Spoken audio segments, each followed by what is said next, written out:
beg them woman waste, man. Them man who does run woman waste, man. I wanna call them waste, man. Me have me own things, me have me own money. No one no waste man come a sponge off for me. Me have me own things, me have me own money. No one no waste man come a sponge. Hey, tell me. Your love could pay bills. Yeah. Your love could do hair and nails. Yeah. You're looking for a proper woman, but can't buy a proper meal. What am I going to do with you, brother man? What you feel? I don't play with petty cash. I love to touch large bills. Waste man. Them man who don't spend on woman waste man. Them man who love beg them woman waste man. Them man who don't spend woman waste man. I wanna call them waste man. Me have me own things, me have me own money. No one no waste man come a sponge off for me. Me have me own things, me have me own money. No one no waste man come a sponge. Hey, tell me. You tell me you want me. WEFM, the new fresh sound. WhatsApp us or call us at 457-9997. Activated Mornings on WeFM 99.9 is on now.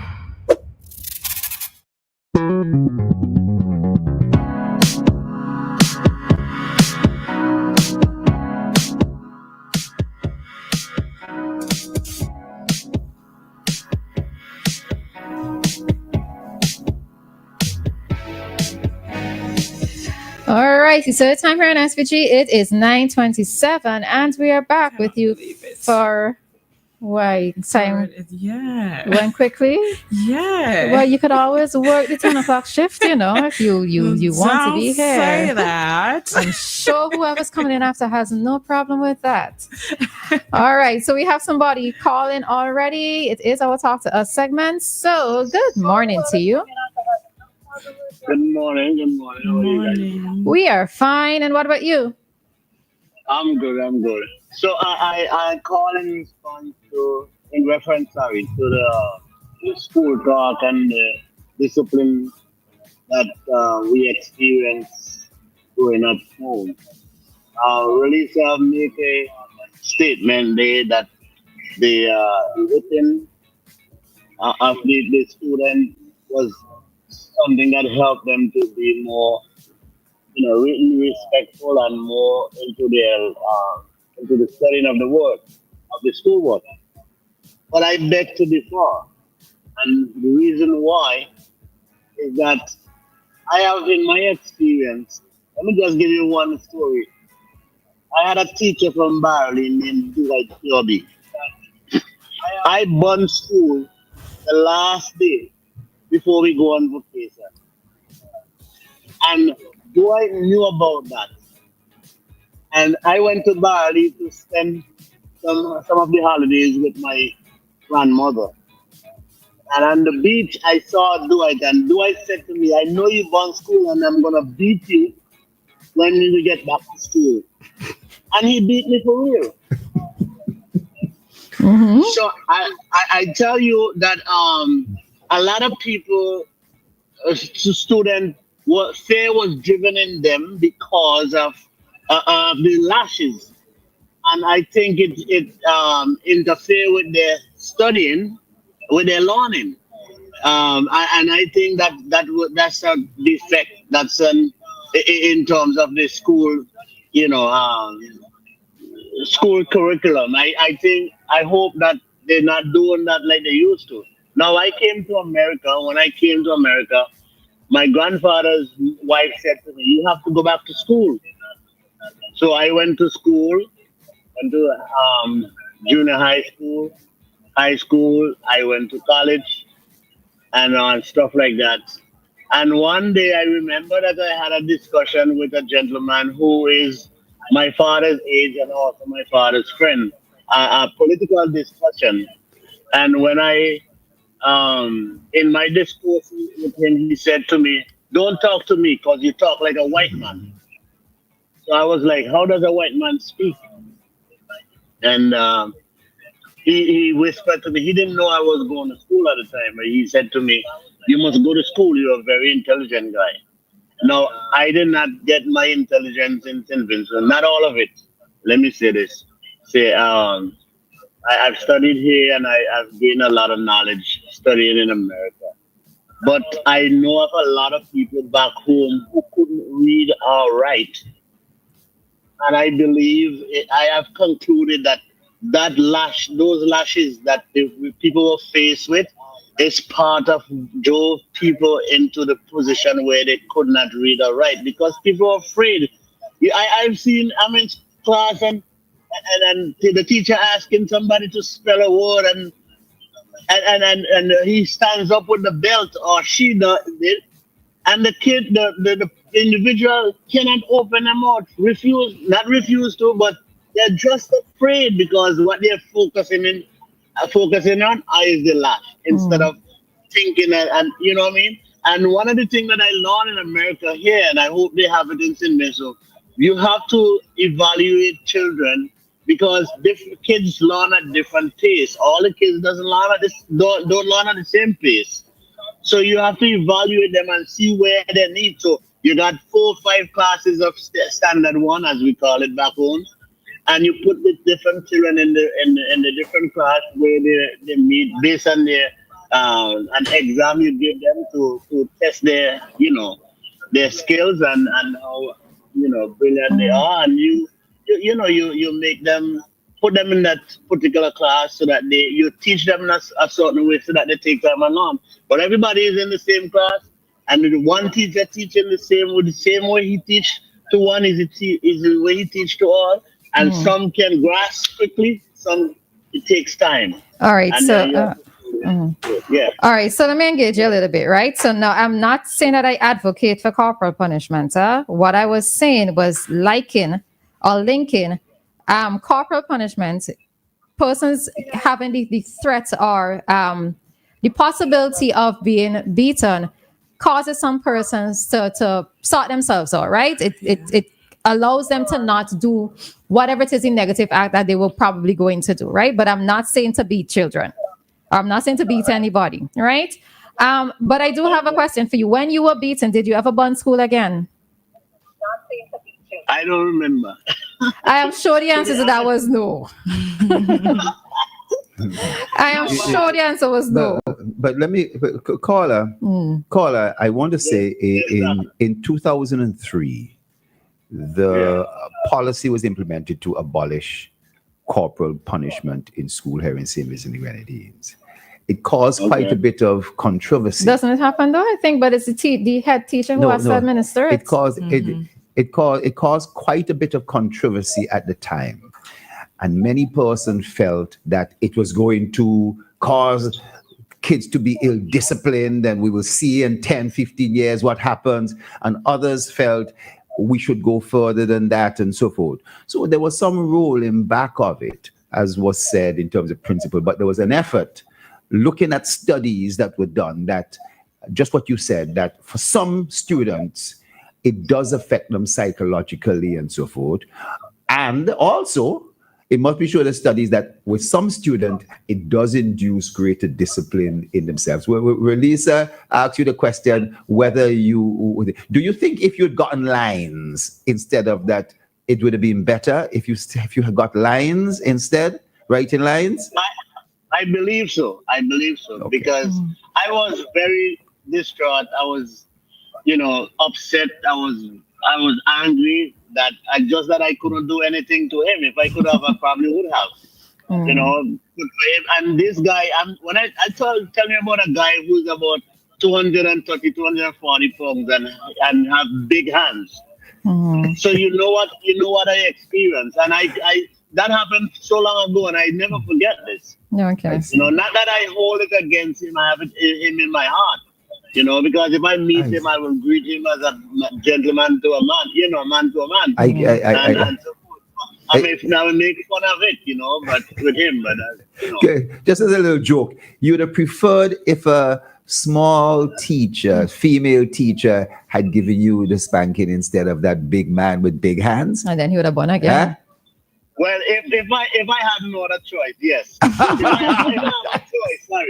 I have a choice, as to you have him or one of those like somebody like Roleza. Yes, something like that. All right.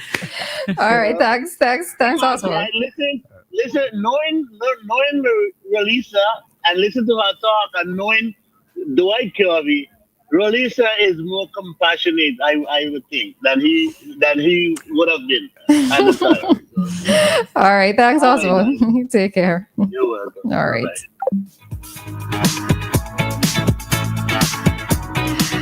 All right. So, yes, let me just state the position. I am not an advocate for corporal punishment, but I do believe that different methods have to be used against different students, different children, in order to bring about the results that we want to see. Because if you leave it up to children, they're going to do what they want, and then we're going to have a society of chaos, right? Because in every area that we go to, whether it's work, whether it's home, whether it's church, there is an expected order or there is expected discipline that is supposed to be followed. So something has to be done, all right? Because children not raising themselves, or not supposed to be raising themselves. All right, so we have another call at this time. Hi, caller. Good morning. Good morning. Good morning, Mr. Mason. And how are you both? Mr. Thompson, good morning to you, sir. Good morning to you. Absolutely good morning. Now, it makes me laugh here. Now, for instance, when I was going to school, I wasn't very good at spelling. And we used to have, by the way, Mr. Thompson, I think I told you before, I told you your dad taught me in school, right? You did? Yeah, dad taught me in Category Methodist School. Okay, all right. Anyway, yes, when I was going, I couldn't spell very well. And we used to have dictations Mondays and Fridays. And once you have 3 mistakes on your dictation, you are going to get a good beating. And I never wanted to go to school Mondays and Fridays. Because I knew if I failed, I was going to get a licking, you know. So I don't know. As far as education, now my brother, my deceased brother, he was a teacher. He started off after leaving school to be a teacher, and he left the teaching and went and joined the police force. Or he said, a teacher has it very difficult. As the gentleman just said a while ago, children learn at different stages. And I remember my brother saying, there are 3 groups of children in a class. You have the very bright one, the middle of the road one, and the one that's very slow. What are you going to do? You keeping the bright one back for the slow one to try and catch up? It's difficult for teachers. I really sympathize with a lot of teachers because it's not easy. I never been a teacher and I couldn't be a teacher because I was not that bright in certain things. But I got involved in different things in England, you know, and I feel proud of myself of what I've gained so far. But capital punishment, Corporal punishment. Corporal, beg your pardon. Corporal, yeah, beg your pardon. No, for argument's sake, we had a teacher. And a Friday evening when we were leaving school, the headmaster will get up and said, right, Monday morning, if you are late, I'll be standing at the door. And he had that piece of thing around his neck. And you guarantee of getting a good, if 2-3 minutes there, the door is locked and he's standing there and he watching you. You can't run away. Sometimes the man beat until his hand is tired, you know. So that is my little bit this morning. Mm-hmm. And as I said, good morning again to you all. Yeah. And by the way, ladies, yesterday I greeted you on the program, you know. Oh, Lord.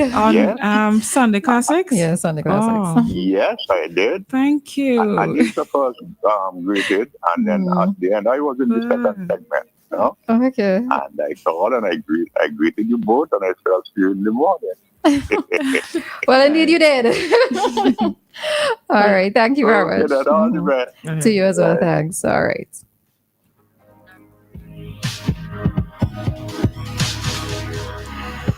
All right. So we have another caller. Good morning. Good morning, my lovely, lovely lady. Well, I hear one voice. Where's the other voice? Well, you done say good morning, you lovely lady, and I don't think you need to hear any other voice. No, well, I have other, Good I morning, have Mr. other Roberts. I have other words to give you. Yeah, Oh, shorter words, you know. Do tell. Roleza gets hers, you know, so I can give you your own too. Where's mine? Right? Yeah, but I You hear it yet. sweet, Oh, you sweet and romantic. How do you know those things about me, Dave? How you sure I'm any of those things? Just the way you speak to me. Just the way you speak to me. I speak to everybody. Okay, thank you, Dave. Now to go to why you called. Yes. Yes, I am all amused. You know, you see somebody like Dave Roberts, no disrespect to Dr. Gerald Thompson, arguably the brightest person in this, one of the brightest persons according to PM Gonzalez. You know, I from the time I became conscious of my history and up to this day, I still see there are mistakes that we have not corrected. Who introduced corporal punishment? Could the bright guy to tell me? Who introduced all this kind of, where did this leather strap, for instance? No wonder why so many students throw away the leather strap in school, you know. And in my time in school, that I would never have done that because I couldn't, you know, that was a discipline, so to speak. But when you look back at it and see how some of us that licking, that corporal punishment did affect a lot of students in those times. And back in those times, there was so much things you had to adhere to. You had to be so careful. Who teaches manners and that sort of thing? Manners. People, I hear people afterwards congratulating or commending the British for this and British for that and so on. What happened to all we African people? Are we black nigger? Huh? What happened to we? We don't have no sense?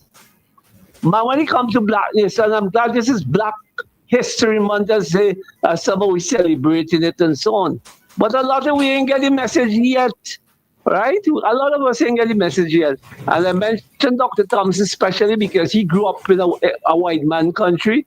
I don't know if he had any problems, but I'm happy he made it in the white man country to become a doctor and all of that.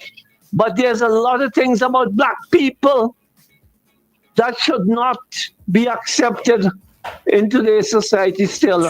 Or we are more backward in a lot of things that we contribute or adhere to. Anyhow, that's just a piece of me. Next time when I'm more time, you'll hear more. You'll hear more. Thank you. all righty. Thank you, Dave. Any comments, Doc? Well, you see, I tell you what's taking place in the United States right now. I divert to that. When you see the Grenadian Prime Minister being asked, can you take back the people? And can you take back people from other islands too? And the mass, in other words, United States will be just for United States. And my belief is that it's a whitening of that particular society. And it's sad, it's unfortunate, but we'll see as time goes on how this really progresses. Dr. Thompson, you know about the lakes in America and the black communities beneath the lakes? The black communities that they wiped out and then made into lakes, like Lake Lanier? Let me tell you, I went down. I took a trip to where they call Black Wall Street. I went to Tuskegee. Tuskegee is famous for the Tuskegee Airmen, but it's also famous for the trials, experiment, syphilis, and so forth. And I tell you something, you're right, it's amazing. However, one of the places I haven't gone to yet is the place of no return in Africa, where slaves were deposited and they essentially were then shipped off on that long voyage, many of them not making it many of them becoming shark food and fish food, if I could put it in that way, as they were thrown overboard. Some of them voluntarily jumped. Well, boy, I tell you something. There are lots of places that, as we talk about history, there's a lot of stuff that's not uncovered. I believe it or not, my father's name is John Thompson. And I found out... Surname sounds so slave masterish. But yeah. I found out that my great-great-great-grandfather name was Waterman Thompson, who had a son called John Thompson. You understand? Mm-hmm. So in other words, my great-great-great-grandfather was John Thompson. My father named John Thompson. My great-great-great was also that. And his son would have married a beautiful lass from Fancy, a lady named Elizabeth Michael, who was Carib. That's where I have my African blood and my Carib blood running in my veins. You understand? And you will hear a little more about this. The story, the time doesn't allow me to say, but as you brought it up, you know, it's impassionate to be able to go back to these particular things. So you see the things that you mentioned. To go back to the thing of me talking about the lecture. Yeah. Well, somebody said they didn't like the word history, but for now, that's what we have, so we use. We have to know about the things of the past because it has to inform the way we go forward. For example, if you're going to elevate Black history, we have to start with our minds. We have to start with telling our people that we came from Africa, and we need to learn to have an appreciation for Africa, because many of us don't. Growing up, I didn't. This Rasta man around me, so I always talk about all the way I go back to Africa, and I said, what's wrong with this man? He can't shut up. Everything Africa.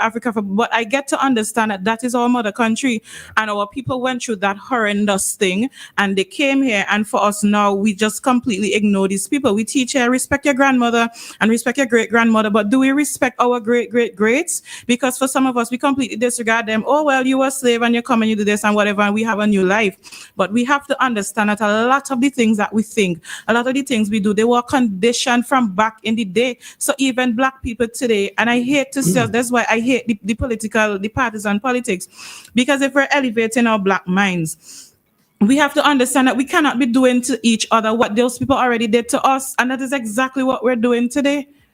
You understand how are we're still lost. We still have a long way to go. We still mock Black people who have a darker complexion. We still mock Black people whose hair is not as curly. We still these sort of things, and it's a lot. We even look to Africa and see what is happening to Africa today? We feel, well, me not come from Africa, so whatever I do over there, they do over there. But Africa has been bled from since how long, and they're still bleeding Africa. They took its people, they're taking its resources today. Do we even care when people from the West and these Europeans come and tell us about certain African leaders and call them terrorists and so on? We accept it because I accepted it. But I am now learning, wait a minute, the minute the Black man stands up and says, listen to me, I don't want to put up with your white foolishness. They're labeled as a terrorist, as this, as that, and we listen to them and we accept it. Yeah. Do we even look to our own people? But the time is out, so I done right this soon. All right. I think we would have to. So really, I got to come in there, Dianna. Oh gosh, man! I just love what you say there. You should have spoken on Saturday night. Yeah. You see how you talk for 3-4 minutes and you get everything out in 3-4 minutes. I get everything out. But I tell you something. You got enough. You had me. But I get some. And you had me at hello. But guess what?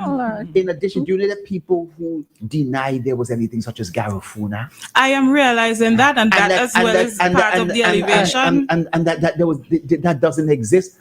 You know, it's like going to Belize. I don't really say no time is up. But you know what's like being in Belize in that jigger and seeing people around you that look like you. That when you touch them, you know what I mean? Oh gosh, man, it's wonderful. I suppose as Dianna was speaking, the time is up. One more thing. Okay. The problem is that not enough people been writing. I'll tell you, those doctors have now written something you could read, and your kids will be able to read, your son or daughter will be able to read. But before that, you have to then go back to the British history, who would then deviate you by writing We now So we have need it to in hand. know what we're reading and be careful of who we're Well, listening the people to. have done the research with references. This document done on this date, that study done on this and that. They've done that research, not just writing for the sake of writing. But we also have to be careful. Last thing, be careful of who's writing, because some black people that write certain things are also what you call a house slave. But don't dismiss them. So they're But still don't carrying on dismiss the the writers. colonizers' But legacy. No, I ain't to dismiss because the of that, writers. because of that, don't dismiss them. I don't think Dr. Denny is a house slave. I know talking to them people there. I don't think Dr. Fraser is a house slave. But I'm saying because they have now written. Don't make people come from me now and I get drawn Let's out. read this book. Let's read this book when they come out. All right? right. And don't dismiss it because in the past they were house slaves. Me never said that, Dr. Tom, so you have to put people upon me. But anyway, anybody wants to come at me, please meet me in public and don't use WEFM Airways. Thanks. All right, so we are going to have to come out of this particular segment. Just one final thing that I would probably throw out as a question. Nobody answer it, right? But how many of us actually look at Africa as being our motherland? Or because we have grown up here in the Caribbean, do we recognize the Caribbean as our actual home, right? The answer. We're going to take it up next week. All right. So it's just something to think about coming out from the discussion there from Dianna and Doc. And at this time, we are going to head into our community dateline. 99.9 WEFM.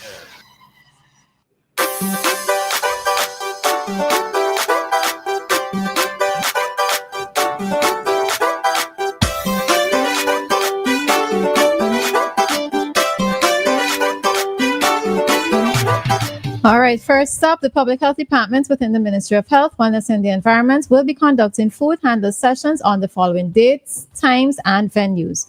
All right, please note that all sessions begin at 10. Today, Monday the 24th, they will be at the Bible Clinic. Wednesday the 26th of February at the Byra Clinic.